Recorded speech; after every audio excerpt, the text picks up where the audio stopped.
दोस्तों आज बड़े गंभीर मुद्दे पर मुझे आपसे बात करनी है। बात यह है कि अभी नीट पेपर लीक का मैटर आप सब जान ही रहे हैं।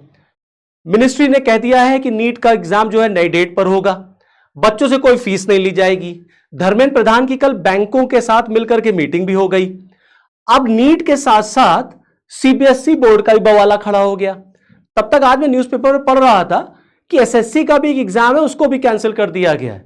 मतलब मैं ये पूछना चाहता हूं इस सरकार से, मैं इस देश के युवाओं के बिहाफ पर सरकार से पूछना चाहता हूं, क्या कोई सरकार इस बात की गारंटी ले पाएगी कि इस देश में कभी कोई ऐसा दिन भी आएगा कि एग्जाम, कंपटीशन का एग्जाम या कोई भी एग्जाम बिना पेपर लीक हुए होगा? दरअसल समस्या इस बात में है कि सरकारों के लिए यह प्राथमिकता है ही नहीं। सरकारों के लिए बेरोजगारी कोई प्राथमिकता नहीं है। सरकार को बहुत अच्छा लगता है कि युवा इस देश के 40-40 साल तक, 50-50 साल तक तैयारी करते रहें, उन्हें रोजगार ना मिले, क्योंकि वो बिजी रहेंगे किसी काम में, और नहीं बिजी रहेंगे तो कॉकरोच जनता पार्टी जैसी पार्टी बनाएंगे, सड़कों पे उतरेंगे, नेपाल और बांग्लादेश जैसा आंदोलन करेंगे, जेनजी आंदोलन करेंगे। तो सरकारें आपको बिजी रखती हैं कि आप एग्जाम में बिजी रहिए, पेपर लीक हम दोबारा पेपर कराएंगे। उसका सोल्यूशन नहीं निकालेंगे कि पेपर आगे लीक ना हो। क्या इस बात की गारंटी है कि अब जो नीट का एग्जाम होगा वो दोबारा लीक नहीं होगा? अगर नीट का पेपर लीक हुआ, क्या एनटीए को सस्पेंड किया गया? क्या एनटीए को एबॉलिश किया गया? क्या एनटीए के ऑफिसर्स के ऊपर कोई एक्शन हुआ? सबसे पहले तो धर्मेंद्र प्रधान को खुद ही रिजाइन करना चाहिए था। मोदी जी को सबसे पहले अपने मंत्री को ही रिजाइन कर देना चाहिए था कि तुम मंत्री बनने के लायक नहीं हो। तुम्हारे इससे पहले भी नीट का पेपर लीक हुआ था तो भी कुछ नहीं हुआ, फिर नीट का पेपर लीक हो गया, तब तक एसएससी का, तब तक सीबीएसई का। दरअसल कोई सरकार हो, केवल धर्मेंद्र प्रधान की बात नहीं है, कोई सरकार हो, कोई सरकार ये नहीं कह सकती कि मेरा कार्यकाल, मेरा रिजीम ऐसा रहा जिसमें कोई भी पेपर लीक ना हुआ। चाहे केंद्र की बात कर लीजिए, चाहे राज्यों की बात कर लीजिए। दरअसल यहां एक बहुत बड़ी लॉबी, एक बहुत बड़ा नेक्सस काम करता है, और सरकारें इतनी भ्रष्ट हो चुकी हैं, इतने भ्रष्टाचार में अधिकारी लिप्त हैं कि उनको बच्चों का भविष्य नहीं दिखता। रीजन इज क्योंकि जो बच्चे ये डॉक्टर, ये इंजीनियर, ये आईएएस, ये बैंक, ये क्लर्क, ये एसएससी की तैयारी करते हैं, वो मध्यम परिवार के होते हैं। नेता, मंत्री, इनके बच्चे जो हैं वो ना डॉक्टर बनना चाहते हैं, ना वो आईआईटी का एग्जाम देते हैं, ना वो सिविल सर्विसेज में आना चाहते हैं, ना वो बैंक क्लर्क बनना चाहते हैं। इसीलिए इन मंत्रियों के सेहत पे कोई फर्क नहीं पड़ता। पेपर लीक हुआ, हम क्या करेंगे? दोबारा एग्जाम करा देंगे। 10 दिन बातचीत होगी, 10 दिन हाय हल्ला होगा, मैटर सुप्रीम कोर्ट जाएगा, हाई कोर्ट जाएगा, टाइम टाइम फिस हो जाएगा, उसका सल्यूशन कुछ नहीं निकलेगा। क्यों? क्योंकि गवर्नमेंट को पता है कि इस देश की जनता कोई काम 2 दिन चिल्लाती है, उसके बाद भूल जाती है। अगर आपके घर के बच्चे ये एग्जाम दे रहे होते और पेपर लीक होता और उसमें से कोई आत्महत्या करता, तब आपको वो दर्द पता चलता। एक गरीब बच्चा, एक मध्यम परिवार के बच्चे के लिए नौकरी जो होती है ना, पूरे जीवन का सहारा होती है, फाइनेंशियल स्टेबिलिटी लाती है उसके जीवन में, उसके घर वालों का सहारा होती है।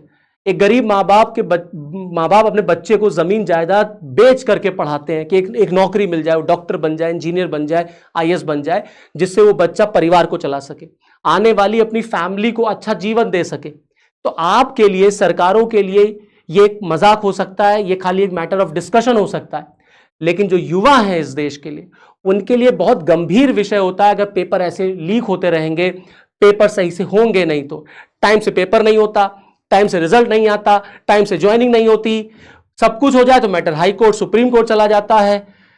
इसके बाद भी सब कुछ हो जाए, पेपर लीक हो गया, पेपर पे स्टे लग गया, दोबारा पेपर होगा, तो ये जो लाखों करोड़ों बच्चों का सपना है, इसको आप मारते हैं, आप अपराध कर रहे हैं, आप उनके सपनों को मार रहे हैं, उनके सपनों की हत्या कर रहे हैं आप इस तरीके से। सरकार को, अधिकारियों को इस बात की जिम्मेदारी लेनी होगी, इस बात के लिए अकाउंटेबिलिटी फिक्स होनी चाहिए, और सबसे पहले तो धर्मेंद्र प्रधान का ही रेजिग्नेशन होना चाहिए। लेकिन उसकी कोई बातचीत ही नहीं होगी, क्योंकि हम 2 दिन बात करेंगे, मीडिया में आएगा, उसका सब भूल जाएंगे। इसीलिए इस देश में पेपर लीक का मैटर पहले भी होता था, आज भी हो रहा है, आने वाले दिनों में भी होता रहेगा। सरकारें कभी अपनी जिम्मेदारी नहीं निभाएंगी। जब चुनाव होता है तो पूरी फोर्स उतार दी जाती है चुनाव में कि ईवीएम की लूट नहीं होनी चाहिए, चुनाव लीक नहीं होना चाहिए। क्या पेपर ऐसे नहीं हो सकता? क्या पेपर इस तरीके से नहीं हो सकता? विदेशों में आप देखिए, चाइना वगैरह में आप देखिए, जो पेपर सेटर होते हैं वो 2-2 3-3 महीने तक आइसोलेशन में चले जाते हैं। ना फोन होगा, ना फैमिली से जिससे वो कांटेक्ट कर पाएंगे, कुछ नहीं, कुछ नहीं होगा। और पेपर बनाते हैं। यहां देख लीजिए, यहां पेपर किस तरीके से सेट होता है। नीट का पेपर लाख रुपए में बिकना शुरू हुआ, 30,000 में आ गया। पड़ोस की दुकान में पेपर बिक रहा था। ये डॉक्टर बनाने का सिस्टम है हमारे देश का। कोई एक पेपर आप देख लीजिए, सिविल सर्विसेज से लेकर के चपरासी तक, लेखपाल तक, खलासी के पेपर तक पेपर लीक होता है। क्योंकि सरकारों ने इस देश में कोई ऐसा सिस्टम नहीं बनाया कि अगर ये पेपर लीक हुआ तो हम तुमको इस तरीके से पनिश करेंगे या हम ये एक्शन लेंगे। गवर्नमेंट अपनी अकाउंटेबिलिटी फिक्स नहीं करती। 4 दिन मीडिया में बात होती है, डिस्कशन होता है, कह दिया दोबारा पेपर करा देंगे, तुमसे फीस नहीं लेंगे, बस हो गया। क्या यही सोल्यूशन है? जो बच्चे इस तरीके से मेहनत करते हैं और उसके बाद उनको पता चले कि मेरा पेपर लीक हो गया, उनके ऊपर क्या बीतती है, उनके परिवारों पे क्या बीतती है। कई बच्चे इसमें सुसाइड कर लेते हैं। नीट का पेपर लीक हुआ, देखिए कई बच्चों ने सुसाइड कर लिया। उनकी जवाबदेही उसकी जवाबदेही कौन लेगा? उन बच्चों का जीवन क्या वापस आ पाएगा? नहीं आ पाएगा। यह बड़ा गंभीर विषय है और सरकारों को इसे अपने मैनिफेस्टो में जारी करना चाहिए। चुनाव का यह मुद्दा बनना चाहिए। जनता को सरकार के ऊपर इसके लिए दबाव बनाना चाहिए। सरकार को, न्यायपालिका को, प्रशासन को, इस सबको इसके लिए जवाबदेही तय होनी चाहिए। सब पर प्रेशर क्रिएट होना चाहिए कि अगर इस तरीके से पेपर लीक होगा तो हम ये एक्शन लेंगे। खाली बेरोजगारों को कॉकरोच कह देने से कुछ नहीं होने वाला कि जो बेरोजगार हैं वो कॉकरोच हैं। तो आपने कह दिया कॉकरोच है तो उससे क्या हो गया?